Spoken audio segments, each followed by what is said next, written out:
दोस्तों, कहानी एक बहुत ही अमीर बिजनेसमैन मिनक्यू की, जिसे एक बहुत ही अजीब तरीके की बीमारी है, जिसमें वो जब भी किसी दूसरे इंसान को टच करता है तो उसके शरीर पर बहुत ही खौफनाक दाने बनने लगते हैं और इसे सांस लेने में भी दिक्कत होती है। यहाँ तक कि वो बेहोश भी हो जाता है या फिर मर भी सकता है। अब मिनक्यू भी चाहता है कि उसके गर्लफ्रेंड्स हों, लेकिन वो इस बीमारी की वजह से किसी को भी टच नहीं कर पाता और अपनी इस बीमारी की वजह से इसने अपने आप को 10 साल से अपने घर में बंद कर ही रखा है। मिनक्यू अपने घर से बाहर नहीं जाता। इसके पर्सनल डॉक्टर ओ ने इसका इलाज करने की बहुत ही तो कोशिश की, लेकिन इस चीज का कोई भी फायदा नहीं हुआ। एक दिन इसका डॉक्टर इससे कहता है कि वो अपनी इस बीमारी के साथ जीना सीख ले, क्योंकि इस बीमारी को ठीक करना लगभग नामुमकिन है। और साथ ही में वो उसे एक वॉच भी देता है जिसके अंदर अलग अलग मोड होते हैं जो कि इसकी एलर्जी के लेवल को बताते हैं। ब्लू कलर में इसकी एलर्जी नॉर्मल, येलो में थोड़ा सा अटैक, ऑरेंज में इसकी सांसें कम हो जाएंगी और रेड में इसकी मौत हो जाएगी। अब मिनक्यू की वॉच उसकी सिचुएशन जानने में उसकी मदद करेगी, जो कि उसके लिए ठीक भी है। खैर, अब इसके बाद एक दिन प्रोफेसर होंग नाम का साइंटिस्ट मिनक्यू से मिलता है, जिसे बताता है कि उसने अपनी पूरी टीम के साथ मिलकर एक बहुत ही इंटेलिजेंट रोबोट को बनाया है। अब क्योंकि वो रोबोट एक इंसान नहीं है, इसकी वजह से मिनक्यू उसे जब भी टच करेगा तो उसे कोई भी एलर्जी नहीं होगी। प्रोफेसर होंग उस रोबोट की कीमत पूरे $100 बिलियन बताता है। खैर, अब अगले दिन मिनक्यू प्रोफेसर होंग के लैब में जाता है, जहाँ पर वो एक रोबोट को देख पाता है जो कि देखने में बहुत ही ज्यादा खूबसूरत थी। वो रोबोट अपना नाम AJ3 बताती है, जो कि प्रोफेसर होंग द्वारा बनाई हुई एक एडवांस रोबोट होती है। मिनक्यू इसे देखने के बाद पूरी तरीके से हैरान हो गया था। पहले तो वो उससे डर रहा था, लेकिन बाद में जब उसे टच करता है तो उसके शरीर पर कोई भी एलर्जी नहीं होती। अब ये देखने के बाद मिनक्यू बहुत ही ज्यादा खुश था, क्योंकि अब उसे कोई तो ऐसा मिल चुका था जिसे वो टच कर सकता है। अब क्योंकि मिनक्यू एक बहुत ही अमीर बिजनेसमैन है, तो इसकी वजह से उसके लिए पैसा तो मैटर करता ही नहीं है, चाहे वो $100 बिलियन हो या फिर $200 बिलियन। अब इसके बाद मिनक्यू उस रोबोट को खरीदने के लिए पूरे $100 बिलियन उसे दे देता है। अगले दिन प्रोफेसर होंग की टीम उस रोबोट पर रिसर्च कर रही होती है। अब तभी उस टीम में से एक बंदा सोडा की बोतल को फेंकता है और उस बोतल की बूंद उस रोबोट पर गिर जाती है। वो बूंद उस रोबोट के प्रोसेसर पर गिरी थी, जिसकी वजह से वहाँ पर एक शॉर्ट सर्किट हो जाता है और उस रोबोट का प्रोसेसर पूरी तरीके से तबाह हो जाता है। अब वहाँ पर ये सब देखने के बाद प्रोफेसर होंग की टीम पूरी तरीके से परेशान हो जाती है, क्योंकि अगले दिन AJ3 को मिनक्यू के घर डिलीवर करना था। अब इस रोबोट को रिपेयर करने में इन्हें काफी दिन लग जाएंगे और इसकी वजह से इनकी शानदार डील कैंसिल भी हो सकती है। अब प्रोफेसर होंग इस बारे में सोच रहा होता है कि कहीं उसकी डील कैंसिल ना हो जाए, और तभी प्रोफेसर होंग को एक आइडिया आता है। उसने अपनी एक्स गर्लफ्रेंड जिया को देखकर ही AJ3 को बनाया था। AJ3 और जिया देखने में बिल्कुल एक जैसे लगते हैं, इसलिए वो मिनक्यू के घर AJ3 की जगह जिया को भेजने का फैसला करता है। अब अगले दिन प्रोफेसर होंग जिया से मिलने के लिए जाता है, जहाँ पर उसे बताता है कि वो अगर एक दिन के लिए AJ3 बने तो वो उसे 10 मिलियन देगा।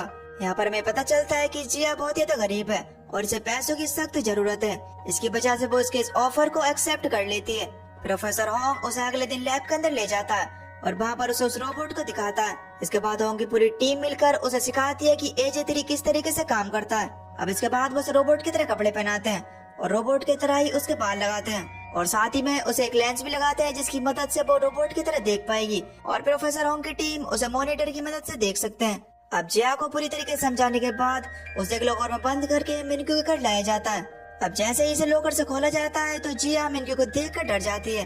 अब यहाँ से फ्लैशबैक में दिखाया जाता है कि जिया डिलीवरी का काम करती है और एक प्रोडक्ट को डिलीवर करने के लिए मिनक्यू के पास पहुंची थी, लेकिन यहाँ पर मिनक्यू उस प्रोडक्ट की क्वालिटी देखकर उसे लेने से इनकार कर देता है। जिया यहाँ पर उससे बहुत ज्यादा रिक्वेस्ट करती है, लेकिन मिनक्यू उससे फिजिकल कांटेक्ट करने में डर रहा था और इसके बाद वो यहाँ पर जिया को छोड़कर वहाँ से चला जाता है। अब क्योंकि जिया मिनक्यू को देखकर डर गई थी, तो इसकी वजह से मिनक्यू जल्दी से प्रोफेसर को कॉल करता है और कहने लगता है कि ये तुमने क्या भेज दिया, ये तो मुझे देखकर डर रही है। ये सुनने के बाद प्रोफेसर होंग एक कहानी बनाता है और कहने लगता है कि ये एक एडवांस रोबोट है और इसकी वजह से इसके 2 मोड हैं, ऑपरेशनल और फ्रेंड मोड। ऑपरेशनल मोड में वो पूरी तरीके से रोबोट की तरह काम करती है और फ्रेंड मोड में बिल्कुल इंसानों की तरह। इस समय जिया फ्रेंड मोड में है, जिसकी वजह से वो तुम्हें देख कर डर गई। अगर तुम इसके पीछे वाले बटन को दबा दोगे तो वो बिल्कुल एक रोबोट की तरह काम करने लगेगी और उसे ऑपरेशनल मोड में बदला जा सकता है। अब मिनक्यू उसकी बात को मान लेता है और वो रोबोट के गर्दन के पीछे वाले बटन को दबा देता है। और उस रोबोट के रिस्टार्ट होने के बाद मिनक्यू उस रोबोट के इंटेलिजेंस लेवल का टेस्ट लेता है। इधर हमें लैब को दिखाया जाता है जहाँ की इलेक्ट्रिसिटी चली गई थी और इसकी वजह से इनका जिया के साथ कांटेक्ट टूट जाता है। अब जिया को अपने आप से ही मिनक्यू को मैनेज करना होगा। अब सबसे पहले मिनक्यू उसे एक बॉक्स को खोलने के लिए कहता है, लेकिन उस बॉक्स को खोलने से पहले उसे एक मैथमेटिक्स सवाल को सोल्व करना होगा। अब जिया को तो मैथ बिल्कुल भी नहीं आती थी, इसकी वजह से वो उस बॉक्स के पास जाकर उस बॉक्स को तोड़ देती है, जिसे देखने के बाद मिनक्यू बहुत ज्यादा हैरान हो जाता है। अब अगले टेस्ट में मिनक्यू उस रोबोट को 10 सेकंड में अंडे को छीलने के लिए कहता है। अब क्योंकि जिया पहले एक रेस्टोरेंट में काम करती थी तो इसकी वजह से वो आसानी से उस अंडे को छील देती है। वैसे 10 सेकंड में तो मैं भी छील दूंगा।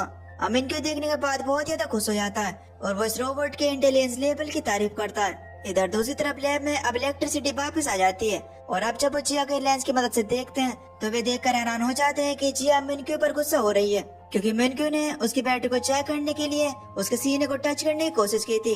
अब इसके बाद मिनक्यू प्रोफेसर को कॉल करता है और उससे कहने लगता है कि तुम मुझे धोखा देने की कोशिश कर रहे हो, क्योंकि इसके अंदर इस्तेमाल होने वाली बैटरी खराब है और इसकी वजह से AJ3 का सीना फूल गया है। अब ये सुनने के बाद प्रोफेसर होंग उससे एक और झूठ को बोल देता है और कहने लगता है कि उसने AJ3 की बैटरी को अपग्रेड किया है। साथ ही वो मिनक्यू को वार्न करता है कि वो उसके सीने को ना छुए, क्योंकि ऐसा करने से उसके अंदर शॉर्ट सर्किट हो सकता है। खैर अब इसके बाद मिनक्यू मेडिसिन लेने के लिए जाता है, लेकिन तभी अचानक से मिनक्यू को दम घुटने लगता है और वो फर्श पर गिर जाता है। मिनक्यू को सांस लेने में दिक्कत हो रही थी। इसी वक्त जिया उसके पास आती है और उसकी पीठ थपथपाकर उसकी मदद करती है। मिनक्यू जब होश में आता है तो वो हैरानी के साथ उससे पूछता है कि बिना मेरे ऑर्डर के तुमने मेरी मदद कैसे की। जिया उससे कहती है कि बहुत सी ऐसी चीजें वो उसके बिना ऑर्डर के कर सकती है। यहाँ पर पहली बार मिनक्यू फिजिकल कांटेक्ट करता है, लेकिन यहाँ पर उसे किसी भी तरीके की एलर्जी फील नहीं होती। अब रात को जिया को लैब के अंदर लाया जाता है, जहाँ पर प्रोफेसर होंग उसे डांटते हैं कि तुम्हें मिनक्यू के साथ इतने ज्यादा फ्रेंडली फील नहीं करना चाहिए था। जिया सुनने के बाद जिया को थोड़ा अच्छा नहीं लगता और वो वहाँ से जाने लगती है। अब क्योंकि जिया का एक दिन का काम था और अब उसका काम खत्म हो चुका है तो इसकी वजह से जिया वहाँ से चली जाती है। लेकिन तभी थोड़ी देर बाद मिस्टर होंग को एक बुरी खबर मिलती है। उन्हें पता चलता है कि उनका जो रोबोट है AJ3 अब उसकी दिक्कत बढ़ गई है।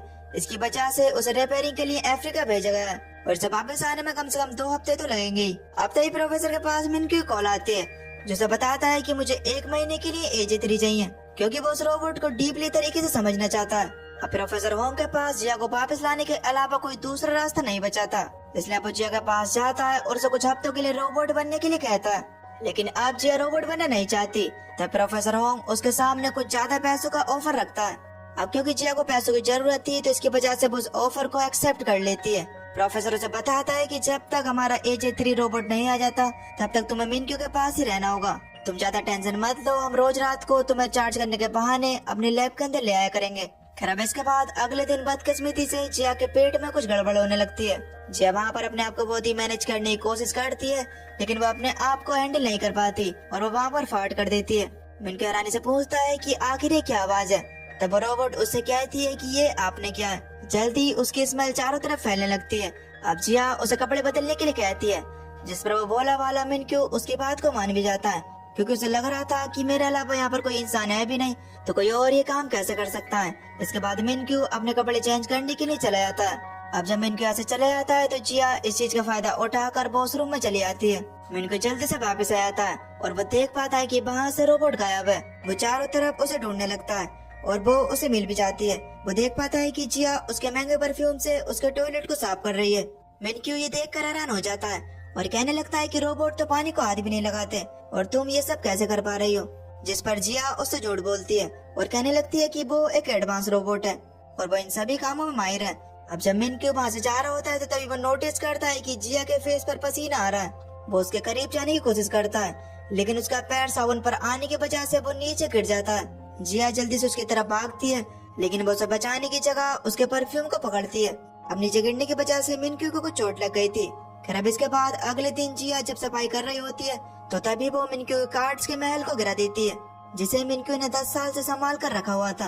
अब ये देखने के बाद मिनक्यू को बहुत ज्यादा गुस्सा आता है, लेकिन इससे पहले कि वो कुछ कह पाता जिया उसे कहती है कि मेरी बैटरी 5% रह गई है और इसके बाद वो पावर ऑफ होने का नाटक करती है। इसके बाद मिनक्यू प्रोफेसर होंग से मिलता है, जहाँ पर वो प्रोफेसर होंग को बताता है कि रोबोट की गलतियों की वजह से वो बहुत ज्यादा परेशान हो गया है। लेकिन प्रोफेसर उससे कहता है कि तुम्हें अभी रोबोट को समझने की और जरूरत है। प्रोफेसर की इस बात पर मिनक्यू राजी हो जाता है।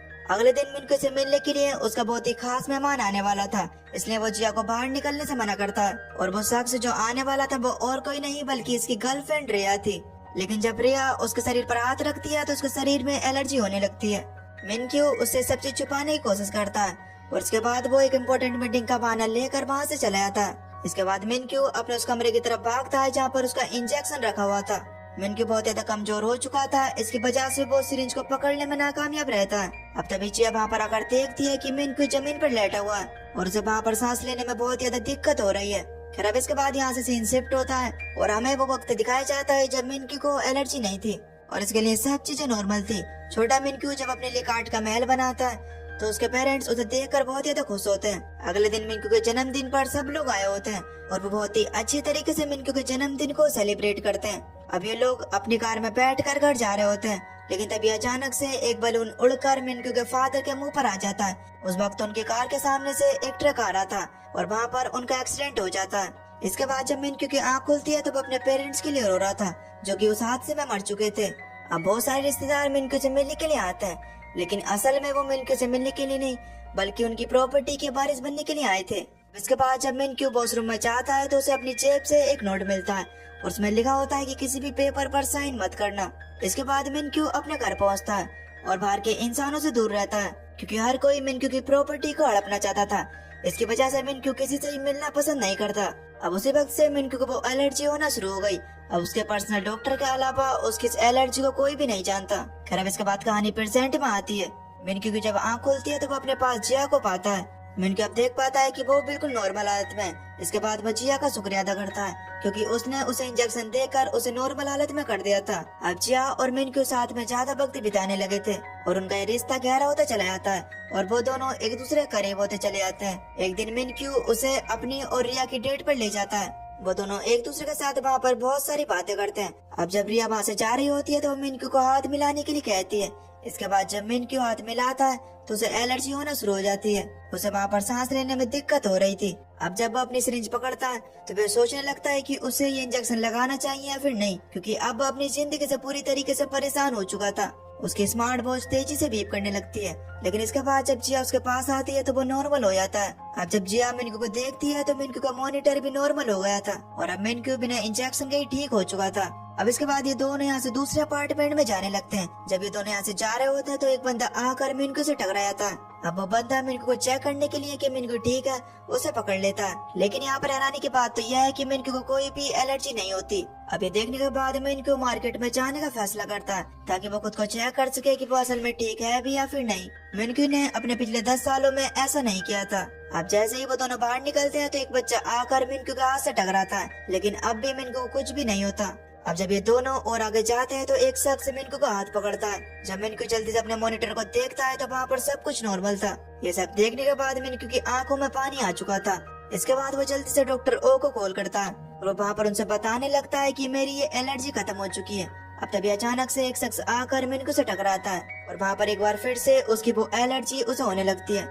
उसका मॉनिटर तेज तेज बीप करने लगता है। इधर जिया मिनक्यू से अलग हो गई थी, इसलिए वो मिनक्यू को ढूंढ रही थी। अब तभी उसे मिनक्यू दिख भी जाता है। जब जिया मिनक्यू को देखती है तो उसका मॉनिटर बिल्कुल नॉर्मल हो जाता है। अब तभी एक कपल इनके बीच में आ जाता है तो अचानक से उसका मॉनिटर एक बार फिर से बीप करने लगता है। यहाँ पर मिनक्यू अपने डॉक्टर से कहता है कि कोई तो यहाँ पर है जिसे मैं देखता हूँ तो मेरी एलर्जी खत्म हो जाती है, और जब मैं इसे नहीं देख पाता तो मेरी एलर्जी वापस आ जाती है। इसके बाद जिया मुस्कुराती है और मिनक्यू कॉल को बंद कर देता है और अब ये दोनों आपस में गले लगते हैं। यहाँ पर मिनक्यू जैसे कहता है कि मैं तुम्हारे लिए दुनिया की सबसे बड़ी बैटरी खरीदूंगा। इसके बाद वो घर पर पहुँचने के बाद डॉक्टर ओ से कॉल करता है और कहता है कि वो बिल्कुल ठीक है। डॉक्टर भी बात सुनने के बाद हैरान था कि पहली बार मिनक्यू को एक इंसान के टच करने के बाद कोई भी इन्फेक्शन नहीं हुआ। इसके बाद मिनक्यू जहाँ पर भी जाता है वो जिया को अपने साथ लेकर जाता है। मिनक्यू अब जिया को अपना सबसे अच्छा दोस्त समझने लगा था।